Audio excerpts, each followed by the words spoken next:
স্বাগতম পে টক্স বিডিতে।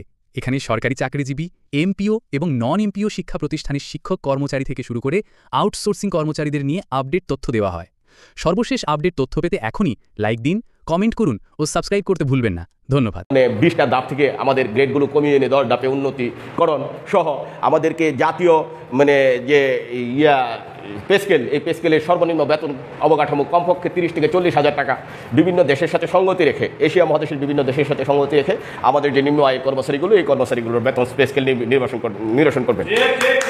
আমি একটা কথা স্পষ্ট করে এই সরকারের কানে জানান দিতে চাই, আপনারা চলে যাবেন, কিন্তু আপনাদের যে সরকারি কর্মচারী অঙ্গনে সরকারি কর্মচারীদেরকে, প্রজাতন্ত্রের কর্মচারীদেরকে যে আপনারা একটা আশার আলো দেখিয়েছেন, আপনাদের আমলেই অর্থাৎ এই নভেম্বর ডিসেম্বরের আগেই অর্থাৎ 3 মাসের মধ্যে যদি নবম পে স্কেলটা ঘোষণা করে সরকারি কর্মচারীদের যে মনের যে ক্ষুধা, সরকারি যে কর্মচারীদের যে বৈষম্যের যে একটা তালিকা, এই তালিকা থেকে যদি মুক্তি দিয়ে যান, সেই ক্ষেত্রে বাংলাদেশ 17 থেকে 20তম গ্রেড, 11 থেকে 20তম গ্রেড সরকারি কর্মচারী কল্যাণ দাবি আদায় ঐক্য পরিষদ, কর্মচারী কল্যাণ ফেডারেশন সহ বাংলাদেশের যত ধরনের সংগঠন আছে সরকারি কর্মচারী সংগঠন, সেই সংগঠনগুলো আপনাদের কাছে চিরকৃতজ্ঞতার বন্ধনে আবদ্ধ হয়ে থাকবে।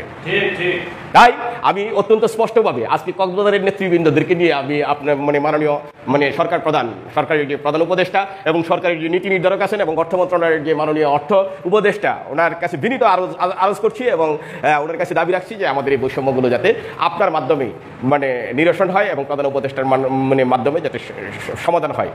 আরেকটা কথা সরকারি কর্মচারীরা প্রায় বলে থাকেন, আজকে যে ফেসিজ সরকারি বিদায় হয়েছে, এর অন্যতম কারণ ছিল এই চাকরিদের যে কোটা, এই কোটা এবং বয়স সীমার জন্য, এই দুইটা কারণেই সরকারি কর্মচারীদের বৈষম্যের সৃষ্টি হয়েছিল। প্রিয় ভাইরা, আপনারা জেনে খুশি হবেন যে আমাদের যে সরকারের প্রস্তাবনায় আছে এই যে সংস্কার কমিশনে আজকে যে জনপ্রশাসনের সংস্কার হয়েছে, এই সংস্কারের মাধ্যমে সরকারি কর্মচারীদের বয়স সীমা আপনার চাকরির প্রবেশের ক্ষেত্রে 32 এবং অবসরের ক্ষেত্রে 2 বছর বাড়ানোর জন্য যে সংস্কার কমিশনের যে সুপারিশ করা হয়েছে, আমি আশা করব এটা বাস্তবায়ন করবে সরকার, খুব দ্রুতই বাস্তবায়ন করবে।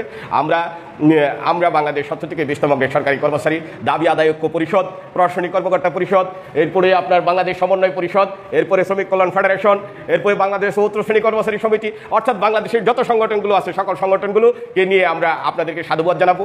এই আশাবাদ ব্যক্ত করে সকলকে আমার সংগ্রামী শুভেচ্ছা এবং অভিনন্দন জানিয়ে সবাই ভালো থাকবেন, সুস্থ থাকবেন। আগামী দিন কক্সবাজার হবে আমাদের একটা আনন্দের ঠিকানা। আমরা সবাই যাবো ওখানে বেড়াইতে। আপনাদের হৃদয়ের কথাগুলো, মনের কথাগুলো, আপনাদের যে বৈষম্যের কথাগুলো, এই কথাগুলো আপনাদের সবসময় আপনাদের শুনবো এবং ধৈর্য ধরে আপনাদের কথাগুলো মানবো।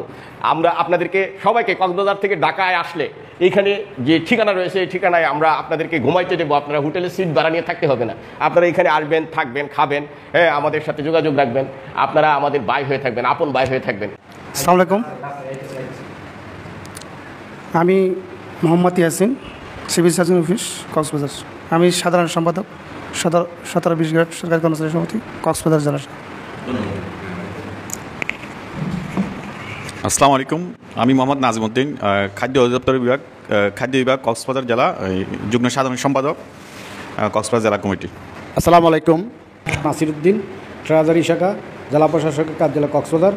আমি 17-20 গ্রেড বাংলাদেশ কর্মচারী সমিতি কক্সবাজার জেলা শাখার অর্থ সম্পাদক।